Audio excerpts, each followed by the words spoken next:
ឧបករណ៍វិភាគបញ្ហាស្ថាប័នគោលគំនិតស្ថាប័នផ្សេងគ្នាដែលពាក់ព័ន្ធនឹងការផ្ដល់សេវាទឹកស្អាតការសម្អាតនិងអនាម័យជនបទនិងទំនាក់ទំនងរវាងស្ថាប័នទាំងនោះ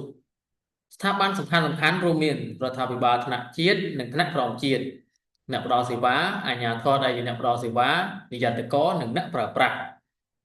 ឧបករណ៍វិភាគបញ្ហាស្ថាប័នសំដៅលើទូនាទីការទទួលខុសត្រូវនិងតុល្យភាពអំណាចរវាងអ្នកផ្ដល់សេវាអាជ្ញាធរដែលជាអ្នកផ្ដល់សេវានិងអ្នកប្រើប្រាស់ ត្រូវមានទំនាក់ទំនងគ្នាប្រកបដោយប្រសិទ្ធភាពរវាងស្ថាប័នដែលផ្ដល់សេវាស្ថាប័នគ្រប់គ្រងលើការផ្ដល់សេវា